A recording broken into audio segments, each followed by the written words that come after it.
거잖아요. 그럼 이긴 사람이 나는 딱 이런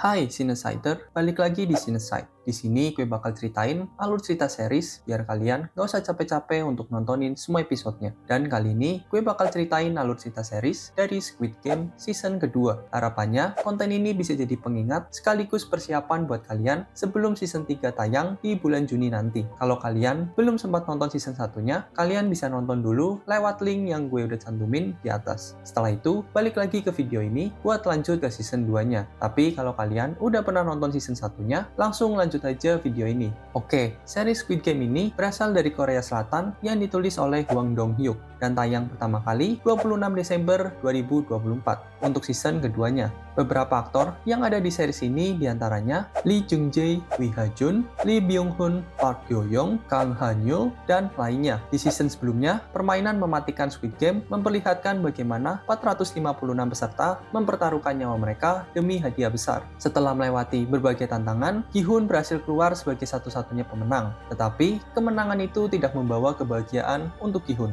Dihantui trauma, rasa bersalah, dan kemarahan, ia berniat untuk membalaskan dendamnya kepada pembuat permainan tersebut. Oke, tanpa berlama-lama lagi, mari kita mulai alur ceritanya. Episode pertama Squid Game season kedua dibuka dengan melanjutkan kisah terakhir dari season sebelumnya. Gi-hun tampak berjalan keluar dari bandara setelah memutuskan untuk tidak menaiki pesawat, lalu menaiki taksi menuju Seoul. Sementara itu, di tempat lain, Junho terlihat berada di rumah sakit. Ia perlahan sadar dari kondisinya yang kritis. 2 tahun berlalu, kehidupan berjalan seperti biasa di Seoul. Terlihat sepasang kekasih menaiki motor, tetapi si pria tidak menggunakan helm. Mereka akhirnya dihentikan oleh Junho. Si wanita justru menunjukkan ketertarikannya pada Junho, membuat si pria langsung meninggalkannya. Tak lama setelah kejadian itu, Kim, seorang perwira senior dan atasan Junho, datang menemuinya. 기억이 안 나네.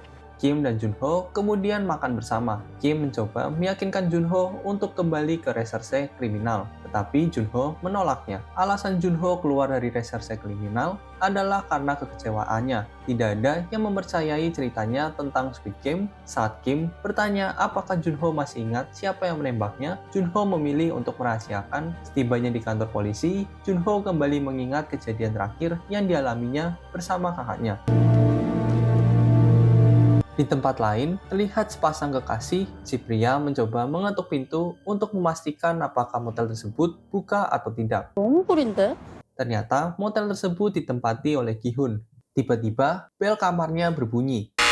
Tak lama kemudian, sebuah kartu undangan Squid Game yang diselipkan di bawah pintu. Dengan cepat, Gi-hun membuka pintu dan berhadapan langsung dengan frontman. Tetapi, seketika, ia tersadar bahwa itu hanyalah mimpi. Namun, bel kamarnya kembali berbunyi.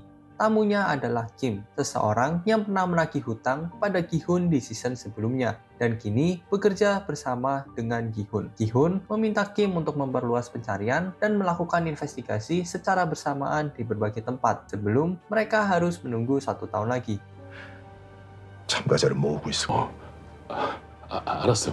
Kim segera kembali ke mobil, lalu bertemu dengan tangan kanannya, Woo-sok. Kim meminta Woo-sok untuk menambah jumlah tim pencarian besok. 6시요? Di pelabuhan, Junho menemui Park, orang yang menyelamatkannya setelah jatuh ke laut. Mereka telah lama bekerja sama mencoba mencari lokasi pulau tempat Squid Game berlangsung. 다리까지 찾아오면 되나? 상황이나 물때가 안 맞아서 제대로 살펴보지 못했던 곳들. Kembali ke Woo-sok dan Kim yang mulai membagi tugas untuk timnya di kereta bawah tanah, menjelaskan ciri-ciri orang yang mereka cari. Dengan semangat karena imbalan besar yang dijanjikan, tim mulai menyebar ke berbagai lokasi.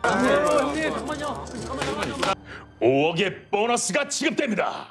그리고 각자 수색을 마친 역은 Gi-hun sendiri tetap mengawasi situasi dari dalam mobilnya. Pencarian berlangsung selama berhari-hari tanpa hasil.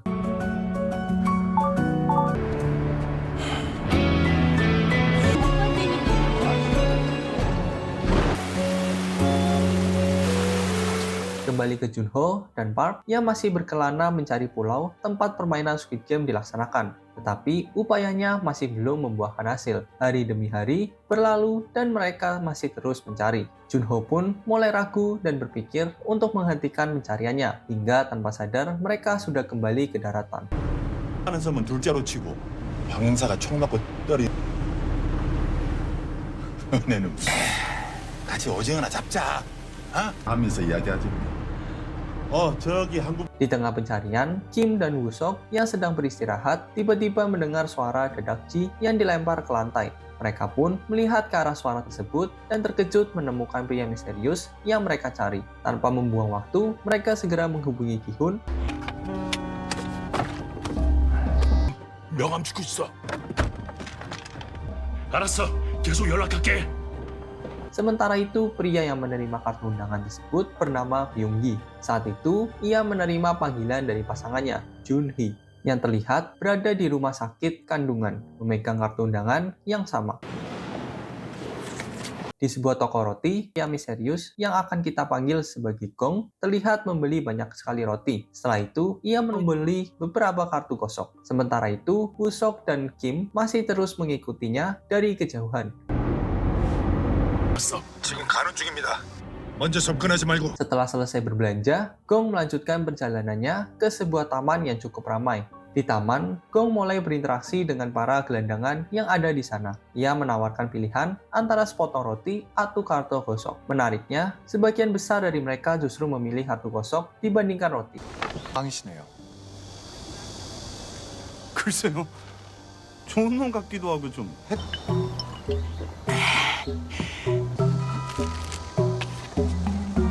Setelah membagikan beberapa kartu, Gong melangkah ke tengah taman dan melemparkan semua roti yang telah dibelinya ke tanah. Dengan tenang, ia berkata bahwa yang membuang roti ini bukan dirinya, tetapi mereka yang menolaknya. Setelah itu, ia dengan sengaja menginjak-injak roti tersebut, membuat para gelandangan yang tadinya menolak roti menjadi kebingungan.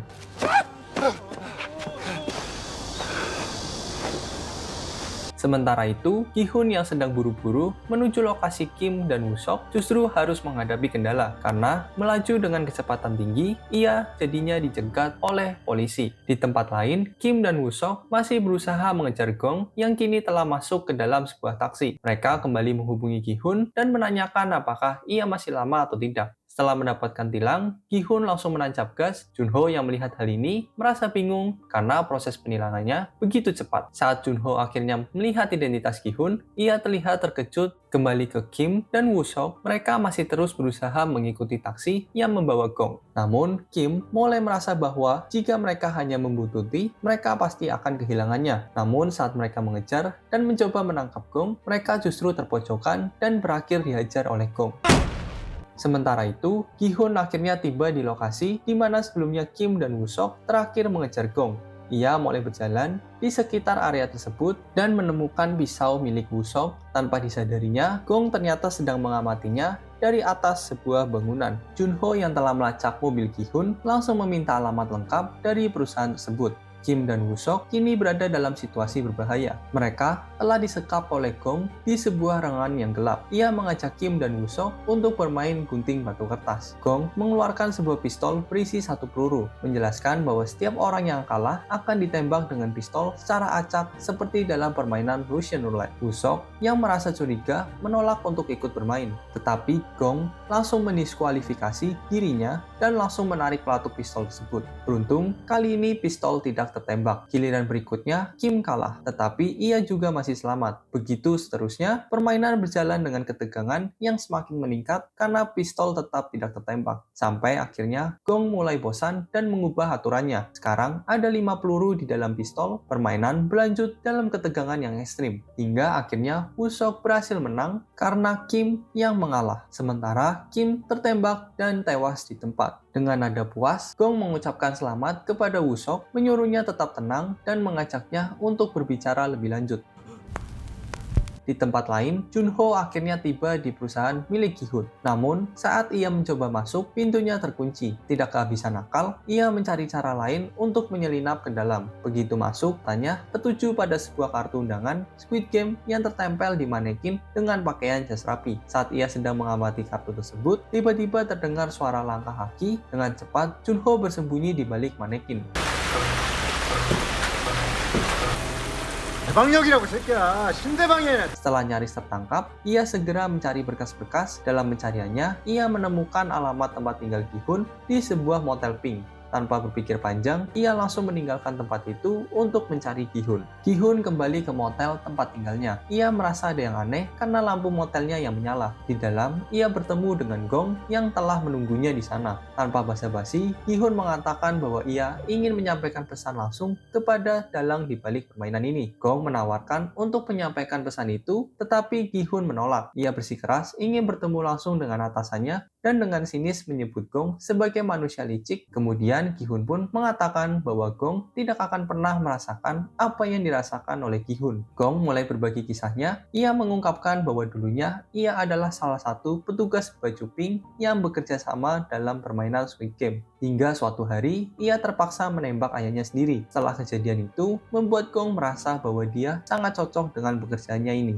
Namun, Gi-hun tidak peduli dengan cerita tersebut. Ia terus mengejek Gong, menyebutnya sebagai anjing dari pencipta permainan ini. Gong tiba-tiba mengajak Gi-hun untuk bermain Russian Roulette, tetapi kali ini dengan aturan baru. Sementara itu, Junho akhirnya tiba di motel pink. Di dalam kamar motel, Gi-hun dan Gong mulai permainan Russian Roulette. Namun kali ini aturannya berubah, yaitu pistol hanya diberi satu peluru dan silindernya tidak akan diputar ulang setelah tembakan pertama. Seiring permainan berlangsung, Gong mulai meledek Gi-hun, mempertanyakan bagaimana ia bisa bertahan hidup dari permainan Squid Game di season sebelumnya. Gi-hun yang awalnya terlihat tenang, mulai menunjukkan tanda-tanda panik, dan Gong pun tidak melewatkan kesempatan ini untuk mengeceknya, menyebutnya sebagai sampah seperti manusia lainnya. Saat itu, Gong juga mengatakan bahwa jika Gi-hun ingin berbicara dengan pencipta permainan, ia hanya perlu memenangkan permainan ini dan mengambil surat undangan yang ada di saku jas milik Gong. Gi-hun akhirnya menarik pelatuknya, dan ternyata ia masih selamat. Hal ini memastikan bahwa Gong akan kalah dalam permainan. Gi-hun pun mulai mengejek balik Gong. Gong yang sudah kesal karena disebut anjing oleh Gi-hun, akhirnya menembak pistol ke kepalanya sendiri, mengakhiri hidupnya di tempat. Oke, sekian alur cerita dari Squid Game, episode ke-1, season kedua. Tentunya bakal gue lanjut untuk episode 2 secepatnya. Dan nanti di akhir season, gue bakal kasih rating dan review dari gue. So stay tune sampai season ini berakhir. Bye-bye!